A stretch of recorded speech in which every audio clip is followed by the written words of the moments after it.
জামা আর লাইকা হক লাইকি চিনহাইবে না করে।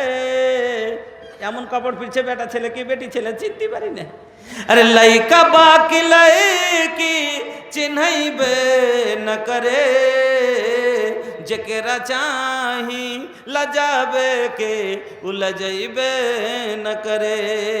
आइल कैसन जमाना ये बुझैबे न करे।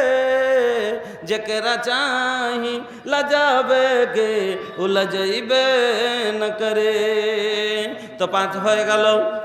5 নাম্বার বলে দিলাম যে স্বামীর হক, যে স্ত্রী স্বামীর বা বর্তমানে তা কোনো পর পুরুষকে নিয়ে স্বামীর বিছানায় তুলবে না বা স্বামীর বাড়িতে কাউকে ঢুকতে দিবে না। 6 নম্বর স্বামীর না শুকরি করবে না। আচ্ছা, এবার শেষ কথা বলে বুঝাই।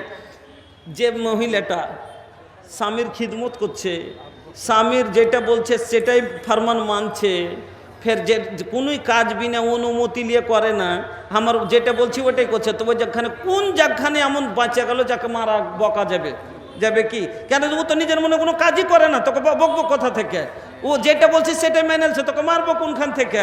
তো না মানার কারণে আজ বকনা শুনছে, গাল মন্দ শুনছে, মার খাচ্ছে। তার কারণ হলো মা বোন, এটা আপনারই দোষ যে আপনি তাকে মানেন না। এই জন্যই আজ আপনার চরিত্রের কারণেই আপনি মার গাল খাচ্ছেন, এটা আপনারই দোষ। এই 6টা কথা যদি আপনি মেনে নেন, তাহলে পরে ইনশাআল্লাহ জীবনে কোনো দিন আপনাকে মার গাল খেতে হবে না, সবসময় আদরে নিয়ে থাকবেন। এবার হয়ে গেল এটি স্ত্রীর ওপরে স্বামীর হক। এবার পুরুষের হক হলো, পুরুষের ওপরে স্ত্রীর হক হলো 4টে। 1 নম্বর, খুব শর্টে, মাত্র 5-7 মিনিট টাইম আছে আমার কাছে, খালি ছোট্ট করে খালি পয়েন্ট কোটা বলে দিচ্ছি যে কি কি হক। কেন বিতাফসিল হাদিস ও কোরআন দিয়ে বললে সময় লাগবে, তো খালি ছোট করে বলে দিচ্ছি। 1 নম্বর 1 হাসিবুর রহমান মাখনাওয়ালা। কোনটা হাসিবুর রহমান আছে? কই ডেকে নিয়েছেন তো? হাসিবুর রহমান সাহেব আসেন তো, একটু মোসাফা করি। হাসিবুর রহমান সাহেব আছেন কি এখানে? হাসিবুর রহমান সাহেব 10,000 আছে। একটু থাকলে একটু দেখা করতে খুশি হতাম। হাসিবুর রহমান সাহেব থাকলে একটু দেখা করেন। अरे कहाँ बाजी आई ना, आवा आवा हमार जान, ये जान नैखे कहो घरे चल गइलस का? पता ना भैया, लगा ताके चल गई, चले गेছে লাগছে। 10,000 টাকা দিয়ে গেছেন হাসিবুর রহমান সাহেব। জাযাকাল্লাহ, বারাকাল্লাহ, হায়াকাল্লাহ, আল্লাহুম্মা সাল্লি আলাই, আল্লাহুম্মা বারিক আলাই। আল্লাহ তুমি কবুল করো, সুখের জীবন দান করো, রুজি রোজগারে বরকত দাও, আমিন আল্লাহুম্মা আমিন। ছোট বাচ্চা মাদার 50 টাকা এখানটা দেন তো, ওখান থেকে এখানটা 50 টাকা দেন ওখান থেকে। আলহামদুলিল্লাহ, মাদ্রাসার ছোট বাচ্চা আল্লাহ 50 টাকা। তারপর আল্লাহ তুমি হয়ে যাও শাখা, ও গোবারি দোয়া করে নিকটে তোমার কবুল করে নাও, গফর গাফার, আমিন আল্লাহুম্মা আমিন। যা হোক, 1 নম্বর সময় শেষ।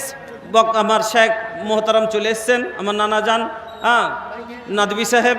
এবার বসিয়া ঠিক কথা বলবো, বেয়াদবি হবে, এই জন্য খালি একটাই কথা বলে দিচ্ছি। প্রথম হক হলো স্বামীর ওপরে স্ত্রীর নান কি যে হাক্কে মোহরানা। আল্লাহ রাব্বুল আলামিন বলছে আতুন্নেসা সাদাকাতিহিন্না নেহলা, হাক্কে মোহর আদায় করে দিবেন। 2 নম্বরে নান নাফকা, ভরণ পোষণ ভালো হক আছে, অধিকার চোখে দিবেন। 3 নম্বর হলো যে ওর সাথে বদবাস, ভালো ব্যবহার করবেন। আর এই হলো 3টা হক, ওকে দিয়ে দিবেন। 4 নম্বরে একটা লাস্টে কথা ছিল, ওর হক আছে কি, যদি 2টা বলেছিলাম যে 2টা চাক্কা দুরকম হয়ে যায়, একটা খুলে ফেলতে হবে। মেয়েটা পরেশগার দিনদার, কিন্তু ছেলে পড়ে গেছে 1 নম্বরকার খান্নাস শয়তানের মতন ব্যবহার, তাইলে কি করবেন? তো মহিলা যদি চাহে হাককে খোলা নিতে, তোর হক আছে, ও নিতে পারে। যা হোক, এখান থেকে আজকের বক্তব্য ইতি টেনে দিলাম। বলার মাধ্যমে যদি কাউকে কোনো কষ্ট হয়ে থাকে ক্ষমা করবেন। হাদিস কোরআন বলতে যায়, যদি কোথাও মিস হয়ে থাকে, বুঝতে পেরে থাকেন, বলবেন, দেখে নিব। দুয়ার আশা রেখে বিদায় নিচ্ছি। আপনার বড় জামাই 10,000 টাকা, জি এমডি সাদেক সাহেব 10,000 টাকা দুয়ার দরখাস্ত করেছেন। আল্লাহুম্মা আনতাস সালাম ওয়া মিনকাস সালাম তাবারাকতা ইয়া জাল জালালি ওয়াল ইকরাম। মাবুদ গো, জানি না কি আশায় উদ্দেশ্যই দিয়েছে, আল্লাহ তুমি মনের উদ্দেশ্যকে পূরণ করো। আল্লাহ সুখের জীবন দান করো, রুজি রোজগারে বরকত দাও, ব্যবসা বাণিজ্যে তারাকে দাও। আল্লাহ তার আত্মীয় স্বজন যারা কবরে চলে গেছে তাদের কবর কোষাদা করো, নূর জামানর করো। রাব্বি গফির আনতা আরহামুর রাহিমিন বিরহমাতিকা ইয়া আরহামার রাহিমিন। আমিন আল্লাহুম্মা আমিন। বলার মাধ্যমে কষ্টের ক্ষমা করবেন। হাদিস কোরআন বলতে যে কোথাও মিশে থাক বলবেন, দেখে নিব। দুয়ার আশা রেখে বিদায় নিচ্ছি। জি মাশাআল্লাহ। এটা কার? বাদল। কতটি আছে? রুহুল আমিন। মাশাআল্লাহ, খুব সুন্দর নাম গো। কতটি আছে? 20 দেন, আর 30 দেন। কতটি হলো? 30 হলো। শেষ দান লিয়েটে উঠে যাব একবারে। একটাও দান 50 পাইনি, আমিও 50, আপনিও 50। হ্যাঁ বাস, আর 20 দিয়ে দেন। 50-এর একটাও দান পাইনি। হ্যাঁ 50-এর একটাও দান পাইনি। জি জি তো হ্যাঁ, যেমন হ্যাঁ আল্লাহ দিয়েছে বলে সবাই আশা করছে। হ্যাঁ কি দিয়েছেন? 30 হয়েছে, আর 20 এখন না। হ্যাঁ কত হয়েছে? 25, 26 হয়েছে, কম হয়ে গেছে না? আর আর আর 24, 50 পুরিয়ে দেন, আমরা খুশি। এখন না আছে পরে দেন, এখন না আছে পরে পুরিয়ে দেন। এলাকার মধ্যে বড় ঠিক কহেন। আচ্ছা, আপনাদের দিকে মাদ্রাসার উম্মিদ থাকছে একটা, 30 করছেন, এখন 20 পরে লিব। দেন দেন। জাযাকাল্লাহু খাইরান জাযা ওয়া হাসানাত জাযা। মাশাআল্লাহ। আল্লাহুম্মা বারিক ফি আহলিকা ওয়া মালিক। আল্লাহুম্মা বারিক ফি আহলিকা ওয়া মালিক। আল্লাহুম্মা বারিক ফি আহলিকা ওয়া মালিক। আল্লাহ তুমি কবুল করো, সুখের জীবন দান করো, হায়াতকে দারাজ করো। আমিন। জি 30,000। আসসালামু আলাইকুম ওয়া রাহমাতুল্লাহি ওয়া বারাকাতুহু।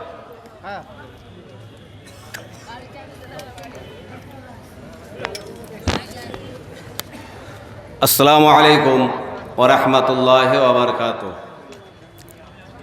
একটি জরুরি এলান।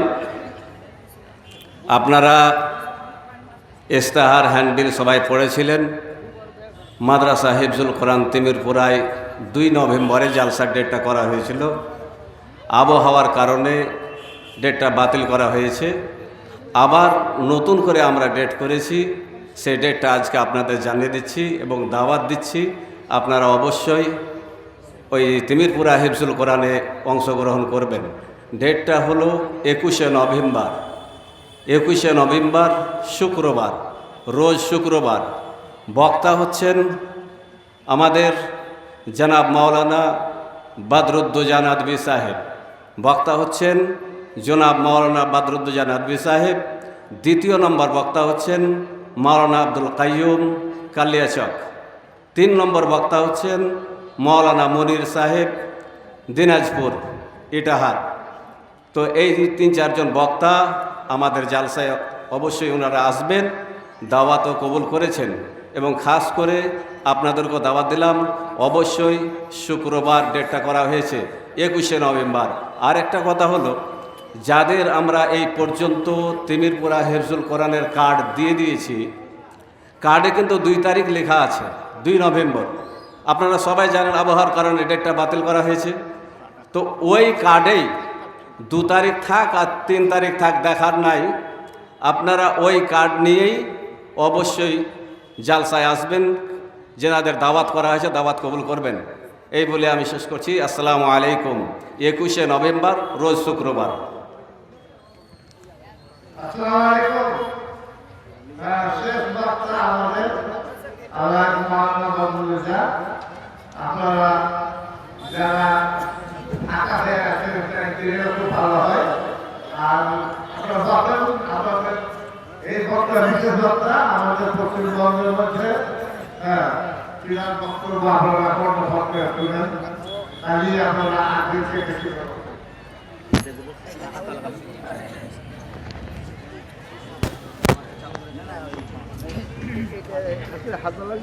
না, অসুবিধা নেই।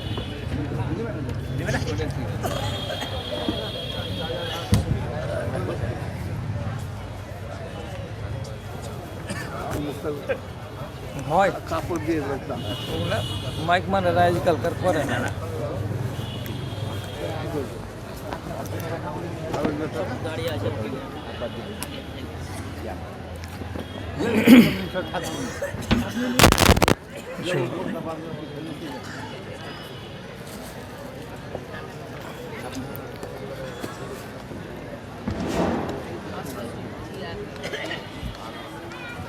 بسم الله الرحمن الرحيم حسبي الله لا إله إلا هو وعليه توكلت وهو رب العرش العظيم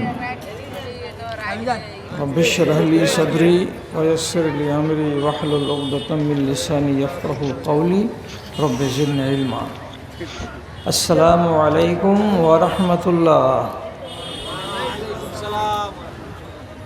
সমস্ত ভাইটির কাছে বড় ভাই ছোট ভাই মেজো ভাই সেজো ভাই বসা ভাই দাঁড়িয়ে থাকা ভাই সবকে বলছি জায়গা বদল করেন ফরজ নামাজের পরে সুন্নাত নামাজ একটু হেঁটে পড়তে হয় কেন দুটোই জায়গা আপনার সাক্ষী হবে তাহলে এত সুযোগটা ছাড়বো কেন সামনে জায়গাগুলো চুল উঠা মাথার মতো হয়ে গেছে একটু আগান দাদা আমার আর যারা খাড়ো আছেন তারা আর কতক্ষণ খাড়ো থাকবেন ভাই বলেন বলেন কতক্ষণ খাড়ো থাকবেন আর যদি প্রয়োজন মনে না করেন তো কষ্ট করে দাঁড়িয়ে থাকতে হবে না আপনাকে চলে যেতে হবে রোডের দিকে কথা বুঝেন বাংলাতে বলছি কথা বুঝেন একটু বসেন আর না বসতে পারলে দয়া করে কষ্ট করিয়েন না চলে যান দূরে যান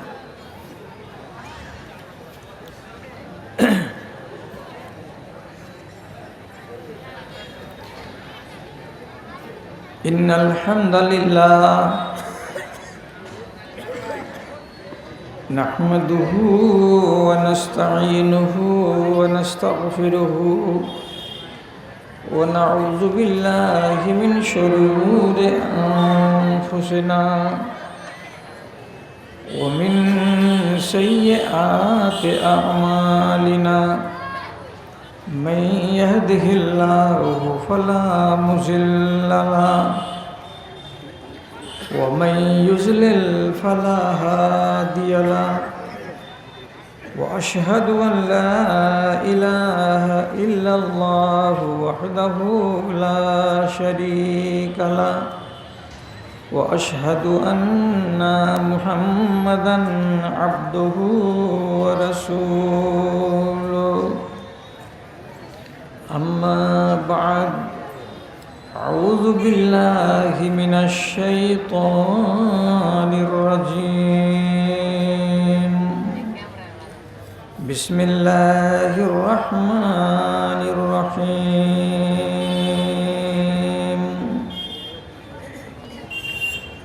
وهو معكم أينما كنتم والله بما تعملون بصير وقال الله تبارك وتعالى ونفس وما سواها فألهمها فجورها وتقواها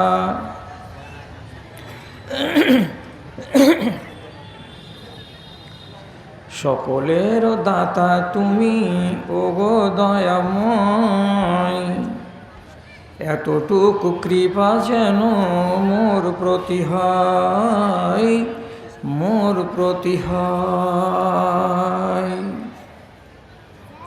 আমি হীন গুনাহগার অতি অসহায় চলিতে বলিতে কত ভুল ত্রুটি হয় গো ভুল ত্রুটি হয় সেসবের খতিয়ান নিও না কো তুমি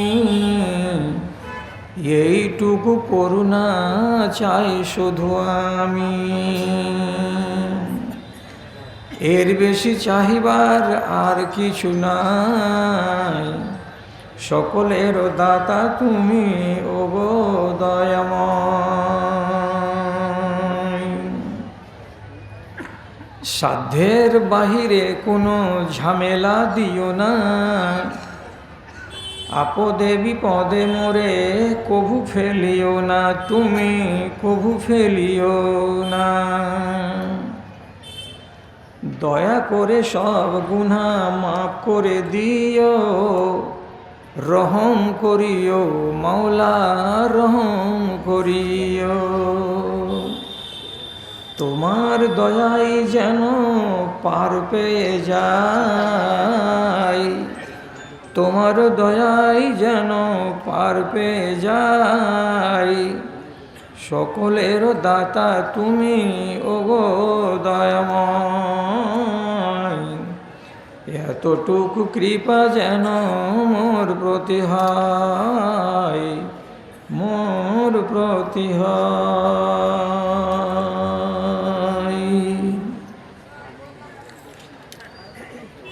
শ্রদ্ধেয় সভাপতি সাহেব, সমবেত এই এলাকার বিভিন্ন প্রান্ত থেকে মাদ্রাসার এক গাদা ভালোবাসাকে বুকে নিয়ে ও ইমানি জজবাকে সাথে নিয়ে উপস্থিত ধনী গরিব, শিক্ষিত অশিক্ষিত, ছোট এবং বড় সকল শ্রেণীর আমার প্রাণের ভাই ও বন্ধুগণ তথা মহিলা মহলে স্ক্রিনের সামনে বসে থাকা শত শত সংখ্যায় আমার স্নেহের এবং আদরের মা ও বোনেরা, রব্বুল আলামিনের শুকরগুজারি করি এবং তার সংক্ষিপ্ত স্তুতিবাদ গাহি যে আল্লাহ তাআলা কিছুদিনের ব্যবধানকে ঘুচিয়ে আবার আপনাদের সামনে এসে মুখোমুখি হয়ে একটুখানি কিছু বলার জন্য রব্বুল আলামিন সুমতি দিয়েছেন, সাহস দিয়েছেন, সামনে এসে বসে গেছি। ভাইয়েরা আমার কথার দিকে খেয়াল করুন। আমি পাকা ফল, এর মানে আমি বয়স্ক। আমার মুখে হাসি ঠাট্টা ব্যঙ্গ বিদ্রূপ শোভা পাবে না। আর আপনি বছরের একটা দিন আজকে এসেছেন, যদি এই একটা দিন এসে আপনার নিয়ত থাকে যে আল কাপের মতন কথা কহে না, যদি আল কাপের গান শোনা মনে থাকে, তাহলে আমাদের কপাল পোড়া।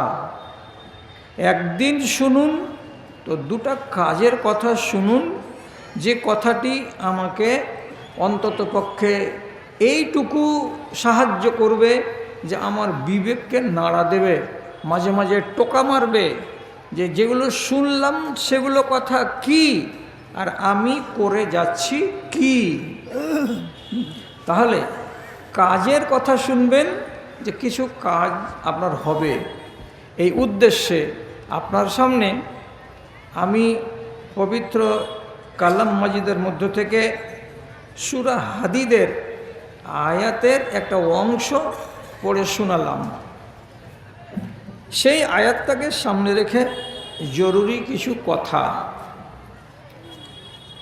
তা হলো এই, বিভিন্ন কানুন দিয়ে, বিধান দিয়ে, পুলিশ দিয়ে, দারোগা দিয়ে দেশে যখন চুরিকে ঠেকানো যাচ্ছে না, তখন বিজ্ঞান আবিষ্কার করলো একটা নতুন জিনিস। সেই জিনিসটার নাম হলো সিসি ক্যামেরা। বড় বড় শপিং মলে ঢুকে গিয়ে আপনি কি নিবেন হাতে করে, তো তার দাম দিবেন, আর কোনটা জিনিস আপনি তলে ভরে নিয়েছেন, পকেটে করে নিয়েছেন, কে খবর নিবে। ঠিক সেই রকমই এটিএম মেশিনে টাকা ঢুকানো আছে, কার্ড ভরে টাকা বের করেন। কিছু কিছু লোক এটিএম মেশিনটাকে গোটাই ঘাড়ে করে নিয়ে পালিয়ে যাচ্ছে। চোরের পিছনে পিছনে দৌড়ে বেড়াতে হচ্ছে।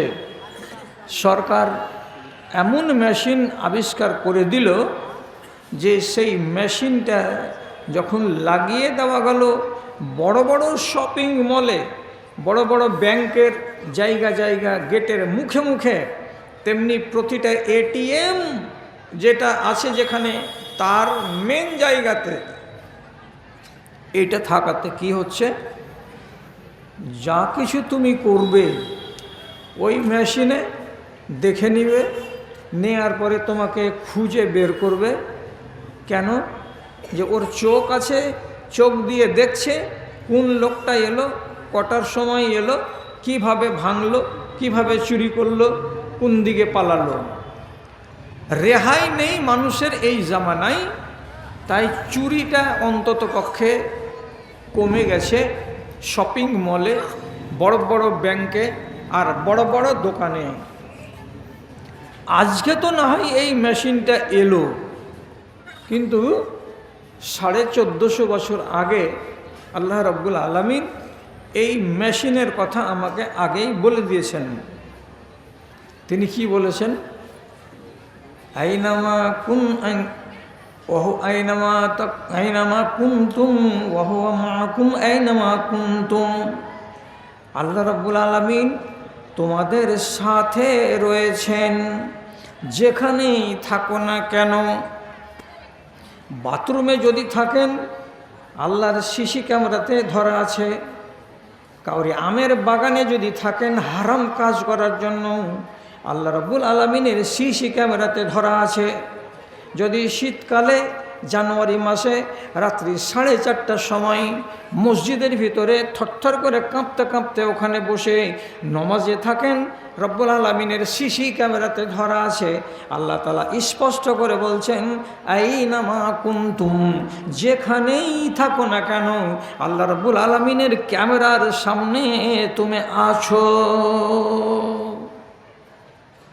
সব দেখতে পাচ্ছেন আল্লাহ তাআলা।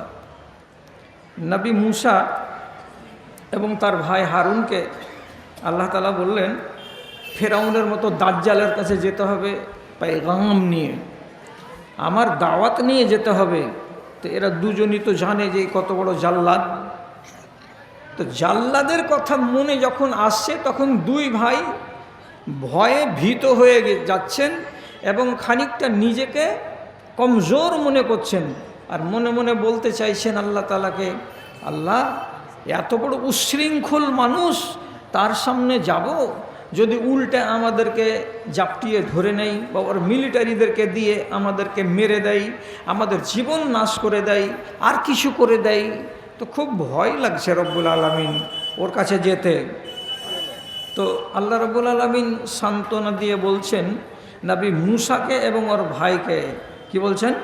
লা তাখাফা ইন্নানি মাআকুমা আসমাউ ওয়া আরা। ভয় করতে হবে না, চিন্তা করতে হবে না, মনে সাহস নিয়ে দুই ভাই এগিয়ে যাও ফেরাউনের দরবারে। কেন? আমি আল্লাহ তোমাদের দুইজনের সাথে আছি। আরা, এবং আল্লাহ তাআলা বলছেন আমি চোখ চোখ করে তোমাদেরকে দেখছি, আসমাও, এবং আমার কান দিয়ে আমি শুনছি। তোমরা যদি কোনো কথা বলো তো আমার কাছে যেতে দেরি লাগবে না, সেকেন্ডে নয় সেকেন্ডের আগেই আমি আল্লাহ শুনতে পাবো, এবং আমার চোখ এত তেজ যে আমাকে সেকেন্ডও লাগবে না, সেকেন্ডের চাইতে অনেক আগে আমি দেখতে পাবো। যদি তার লাঠিখানা তোমাদের উপরে উঠে তো আমি আল্লাহ দেখতে পাবো যে ফেরাউনের লাঠি তোমাদের উপরে উঠেছে। তোমরা যদি বলো আল্লাহ মদদ চাই, তাহলে আমি শুনতে পাবো সেকেন্ডের ভেতরে, আমি তোমাদের মদদের ব্যবস্থা করে দেব, চিন্তা করিও না। রব্বুল আলামিন সাফ ভাষাতে বলছেন ইন্নী আসমাউ ওয়া আরা, আমি তোমাদের কথা সবটাই শুনতে পাবো, এবং আমি তোমাদেরকে সবসময় 12 ঘন্টা প্রত্যেকটা মিনিটে মিনিটে তোমাদেরকে দেখতে থাকব। রব্বুল আলামিন ওকে যদি দেখতে পান, এবং সূরা তহার আয়াতে বলছেন যেখানেই তুমি থাকো তোমাকে আমি দেখতে পাবো বা দেখি, এ কথাটা যদি আমার আর আপনার মগজের ভেতরে স্থির থাকে, আপনি যদি এই আয়াতটাকে বিশ্বাস করেন, আল্লাহর কসম, আপনি যদি এই কথাটাকে বিশ্বাস করেন যে রব্বুল আলামিন আমাকে দেখছেন, আমি যেখানেই থাকি না কেন, যে হালাতেই থাকি না কেন, তাহলে আপনি বলুন, এই হাতখানা, যে হাতের দ্বারাই আমরা পাপ করি, এই হাত কি পাপের দিকে উঠতে পারবে? এই হাতখানা, যে হাত দিয়ে ঘুষের টাকাকে আমি ধরি, সে টাকাগুলোকে এমনি করে ধরতে পারবে? এই হাতখানা, যেই হাতখানা দিয়ে কোনো অচেনা আজনাবি রমণীর আবরুকে লুটার জন্য বাড়িয়ে দিই, তাহলে আপনি কি মনে করছেন এই হাতখানা রব্বুল আলামিন দেখতে পাচ্ছেন না? সবই তো দেখতে পাওয়া যাচ্ছে। তো দেখতে পাওয়া যাচ্ছে, তো তারপরেও কেন আমাদের মধ্যে থেকে পাপ দূরীভূত হচ্ছে না? কেন আমরা এত পাপী? কে পাপী নয়? কোনটা লোক সাধু এই জামানায় খুঁজে বড় পাওয়া মুশকিল। 100টার ভেতরে কোন রকম করে যদি মিলে যায় তো 5টা, বাকি 95টা লোক হচ্ছে আজকের জামানায় দাগী। তাহলে কি তারা কোরআনের আয়াতকে বিশ্বাস করে না? না আল্লাহ রাব্বুল আলামিনের যোগ্যতাকে এরা মানতে চায় না? আপনি কি মনে করেন যে রাতের অন্ধকারে যদি পাপ করি তাহলে আর কে দেখে? আপনি যদি মনে করেন কোনো বিল্ডিংয়ের 7 কোণার ভেতরে আমি পাপ করি, আমাকে কে দেখে? এটা কি আপনার ভাবনাতে আছে? রাসূলুল্লাহ সহিহ হাদিসের ভেতরে বলছেন, কথাটাকে একটু বুঝুন আর মগজে সম্মানের একটা জায়গা দিয়ে দিন, তাহলে আপনার ঈমানটা তাজা হবে। কি নবীজি বলছেন, ফাইন্নাহু ইয়াসমাউ ইলা দাবিবে নামলাতিন সাউদা আলা সাহারাতিন সাউদা ফি লাইলাতিন সাউদা। তোমার আল্লাহর চোখ কত তেজ, তোমার আল্লাহর কান কত তেজ, তোমার আল্লাহ চোখে কত শক্তি রাখেন এবং তোমার আল্লাহ কানে কত সূক্ষ্ম সূক্ষ্ম শব্দকে শুনতে পান। তার আইডিয়া হলো এই হাদিসটাই। নবীজি বলছেন, তোমরা ফর্মুলাতে জানো এবং বুঝো। একটি কালো পাহাড়, এক কালো পাহাড়, 2 নম্বর, সেই কালো পাহাড়ের উপরে একটা কালো পিপিলিকা, 3 নম্বর, একটা ঘুটঘুটে অন্ধকার 25 তারিখের 30 তারিখের রাত। কটা অন্ধকার? 3। ঘুটঘুটে অন্ধকার রাত। সেই ঘুটঘুটে অন্ধকার রাতে একটা কালো পাহাড়, তো 2 কালো। 2 কালোর মধ্যে আরেকটা কালো কি? নবীজি বলছেন একটা কালো পিপিলিকা। 3 কালো। তাহলে 3 কালো এক জায়গাতে জমা হয়ে যেতে গেলে কালোটা কত সাংঘাতিক ডিপ হয়ে গেল, আইডিয়া করুন তো। তারপরে রাসূলুল্লাহ বলছেন, এই রকম ঘোর অন্ধকারে ওই কালো পিপিলিকাটা কালো পাথরের উপরে কালো ঘুটঘুটে অন্ধকার রাতে পাগুলো উঠিয়ে উঠিয়ে যে হাঁটে বা চলে, তো তার পায়ের তলায় একটা পিপিলিকার পায়ের যেটা আওয়াজ তৈরি হয় সেটা কম্পিউটারে ধরতে পারবে কি না জানি না, কিন্তু রব্বুল আলামিনের নবী বলছেন আল্লাহ রব্বুল আলামিন কোটি কোটি মাইল দূরে আরশে আজিম থেকে একটা পিপিলিকা ডানে যায় না বামে যায়, আগে যায় না পিছে যায়, উত্তরে যায় না দক্ষিণে যায়, তিনি সব নিরীক্ষণ করেন এবং তার পায়ের তলার আওয়াজগুলোকে পর্যন্ত আমার আল্লাহ রাব্বুল আলামিন সব শুনতে পান। ক্ষমতা দেখলেন? এতগুলো ক্ষমতা কার? তো আমার আল্লাহর। সেই আল্লাহর আমরা বান্দা। কেমন বান্দা? কেমন কেমন তো বুঝুন। আর একটা হাদিস বলছি, রাসূলুল্লাহ বলছেন, ইন্নাল্লাহা ইউতিল মালা লিমান ইউহিব্বুহু ওয়া লিমান লা ইউহিব্বুহু। পৃথিবীতে আল্লাহ রাব্বুল আলামিন যাকে পছন্দ করেন তাকে ধনমাল দেন, যাকে অপছন্দ করেন তাকেও ধনমাল দেন। বুঝবেন কথা? যাকে আল্লাহ তাআলা পছন্দ করেন তাকে ধনমাল দেন, যাকে অপছন্দ করেন তাকেও ধনমাল দেন। আপনাকে জবাব দিতেই হবে, একদম পরিষ্কার বলছি, জবাব দিতেই হবে। রব্বুল আলামিনকে এক আল্লাহ বলে মানে না, তারা আল্লাহর পছন্দের লোক? তারা কি আল্লাহর পছন্দের লোক? না, যারা আল্লাহ রাব্বুল আলামিনকে ওয়াহদাহু লা শারীক বলে মানে তারা আল্লাহর পছন্দের লোক। তাহলে ধনমাল কে কে পেয়েছে? তো ধনমাল মুসলমানের ভেতরে যেমন কোটিপতি আছে, তেমনি অমুসলিমের ভিতরেও কোটিপতি আছে, নাই?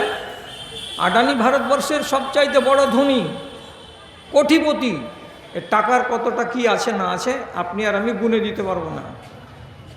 আম্বানি এরা কত টাকার মালিক আমরা গুনে দিতে পারবো না। তো তাহলে আপনি কি মনে মনে বলছেন আল্লাহর এরা প্রিয় বান্দা, এই জন্য তো আল্লাহ তাআলা ধন দিয়েছেন? তো নবীজি কি বলছেন? যাকে আমি ভালোবাসি তাকেও ধন দিই, যাকে আমি পছন্দ করি না, ভালোবাসি না, তাকেও আমি ধন দিই। তাহলে কে দিয়ে বুঝবো যে আল্লাহ কে তোমার কাছে প্রিয় আর কে তোমার কাছে প্রিয় নয়? তখন নবীজি তারপরের হাদিসে বলছেন কি, ওয়ালাকিন্নাল্লাহ ইউতিল ঈমানা লিমান ইউহিব্বুহু, তবে আল্লাহ রাব্বুল আলামিন যাকে ঈমান দান করেছেন, যে মানুষটাকে রাব্বুল আলামিন ঈমানের সম্পত্তি তার বুকের ভেতরে দিয়েছেন, এ মানুষটাকে পছন্দ করেছেন বলেই তাকে ঈমান দিয়েছেন, পছন্দ না করলে তাকে ঈমান দিতেন না। তাহলে পছন্দ যাকে করেছেন সেই লোকটা ঈমান পেয়েছে। তাহলে আল্লাহর পছন্দের তালিকায় আছে কারা? ঈমানদারেরা। এর ভেতরে ধনী হোক আর গরিব হোক, ঈমানদার হতে গেলে তারা আল্লাহর পছন্দের তালিকায়। রব্বুল আলামিন চেয়েছেন বলে আপনি ঈমানদার হয়েছেন। আল্লাহ তাআলা যদি না চাইতেন তাহলে আপনাকে কোনো মুশরিকের বাড়িতে জন্ম দিতেন। কিন্তু এটা হলো আমাদের সৌভাগ্য যে আমার মা মুসলমান, আমার বাবা মুসলমান, আর মা আর বাবা মুসলমানের ঔরসে আমাকে একজন মুসলমান করে রব্বুল আলামিন জন্ম দিয়েছেন। আমাকে পছন্দ করেছেন বলে আমি একজন মুসলমান, তার জন্য আমি আল্লাহর শুকরিয়া আদায় করছি, আলহামদুলিল্লাহ। এবার যেটা কাজের কথা, শত চেষ্টা করেও তো আল্লাহ রাব্বুল আলামিন বা আপনি আমি কেউ তো দিতে পারবো না কাউকে ঈমান। পারবো? পারবো না মানে কি? আমার সাথে সাথে চলুন, আমি একটু চেয়ে নিচ্ছি। বাবারে, একটা মোবাইলকে যদি চার্জে লাগান তো 1 ঘন্টা তো আপনাকে ঘাটা দেখতে হবে চার্জ হলো কি হলো না। তা আমি তো আপনার সামনে 10:30টাতে কথা আরম্ভ করলাম, আমাকে 1 ঘন্টা তো বলতে দিতে হবে, তারপরে আপনি এখান থেকে জায়গা বদল করবেন। কথাটাকে খেয়াল করেন, ভালো করে শুনুন। যাকে আল্লাহ পছন্দ করেন তাকে ঈমান দান করেন, তাছাড়া নয়। আঙুলে হিসাব করুন চট করে, আমি তাড়াতাড়ি করছি, অনেকটি কথা বলতে হবে। নবীজির বয়স 6 বছর, তখন থেকে নিয়ে দায়িত্ব নিয়ে নিলেন চাচা, তার নাম আবু তালেব। রসুলুল্লাহ যখন নবুয়াত পেলেন, তো নবুয়াত পাওয়ার 7ম বছরে, 7ম বছর মানে কি, রসুলুল্লাহর বয়স টোটাল যেদিন 47 বছর হলো, এর মানে হলো যে 41 বছর বয়স পর্যন্ত আবু তালেব রসুলুল্লাহকে ছায়ার মতো করে দেখেছেন, হেফাজত করেছেন। আবু তালেব চাচা, এই লোকটার সামনে কতটি আল্লাহ তাআলা তার নিজের নিদর্শন দেখিয়েছেন যাতে করে তুমি হেদায়েত পেয়ে যাও। 7 বছর বয়সের ছেলেকে নিয়ে রসুলুল্লাহ আবু তালেব যাচ্ছিল সিরিয়া ব্যবসা করতে। তো সিরিয়ার বর্ডারে এমন এক জায়গায় একটা মাঠে 11 জন 12 জন লোক দলে তারা ছিল, সবাই বিশ্রাম নিতে লাগলো। বিশ্রাম নেওয়া অবস্থাতে ওইখানকার কাছে একটা গির্জা ঘর থেকে পাদ্রী হাঁটতে হাঁটতে এসে এই 11 জন লোককে বলছে, আপনারা আমার গির্জা ঘরে আজকে দুপুরবেলায় মেহমান হবেন, আমার এখানে খানা খাবেন আপনারা, কবুল? জি কবুল। বেলা 12টা-1টার সময় এই 10 জন লোক গির্জাতে গেল খানা খাওয়ার জন্য। পাদ্রী বারে বারে করে এই 10 জন লোককে দেখছে আর একবার করে সন্দেহ করছে, করার পরে থামতে না পারে তখন জিজ্ঞেস করে বলছে, হাল বাকিয়া আহাদুন মিনকুম, তোমাদের মধ্যে কি কোনো একটা লোক থেকে গেছে যে আমার দাওয়াতে আসেনি? আবু তালেব চট করে বলছে, হ্যাঁ, একটা ছেলে থেকে গেছে, 7-8 বছরের। আমরা কোনো জায়গাতে মেহমানি খেতে গেলে বাচ্চাদের নিয়ে যাই না, এই জন্য বালককে রেখে এসেছি ওইখানে, আর আমরা বড় মানুষগুলো এসেছি এখানে। রাহেব বলছে ওকে নিয়ে আসতে হবে। যখন ফেরত এসে এই 50 মিটার দূর থেকে রসুলুল্লাহকে আবার নিয়ে গেল, খানাতে হাজির করলো, খানা পানি খাওয়া হলো। তখন রাহেব, এটা হলো কাদের? রাহেব হলো ঈসাঈদের মাওলানা। ও তখন ঠান্ডা মাথাতে বলছে আইয়ুম মিনকুম আকরাবু মিনহ, এই আপনারা 10 জন লোক আছেন, এদের ভেতরে কোন লোকটা এই ছেলেটার সবচাইতে কাছের লোক, একটু আমাকে বলেন তো। আবু তালেব তখন হাত তুলে বলছে আমি এই ছেলেটার কাছের লোক, আমি হলাম তার চাচা। তখন আবু তালেবকে নিয়ে আর নবী 8 বছর 9 বছরের বালক তাকে নিয়ে একটু পার্সোনাল যাওয়ার পরে বুহাইরা রাহেব, বুহাইরা পাদ্রী আবু তালেবকে আস্তে করে কানে কানে বলছে, বাবা আমি একটা ভালো কথা বলছি, আমার কথাটাকে বেপাত্তা করে দিও না। এইখানে এসেছো ভালো কথা, এখান থেকে ব্যবসা করার জন্য আর ভিতর দিকে যেও না। তোমার সাথে যে বালকটা আছে এ বালককে আগে নিয়ে যেও না। কেন যে আমাদের ভেতরে এত বড় বড় পণ্ডিত আছে, আমার চাইতে যারা বেশি জ্ঞানী, এ বালককে যদি বাজারে দেখে নেয় তো তারা চিনে নিবে, আর চিনে যদি নেয় তো তোমার বাচ্চাটাকে কতল করে দেবে, এরা বাঁচতে দেবে না। কেন দেবে না? এই ছেলেটা হচ্ছে আখেরি নবী, তোমার ভাতিজা, মক্কার মাটিতে জন্মগ্রহণ করেছে, এর নাম হবে মুহাম্মদ।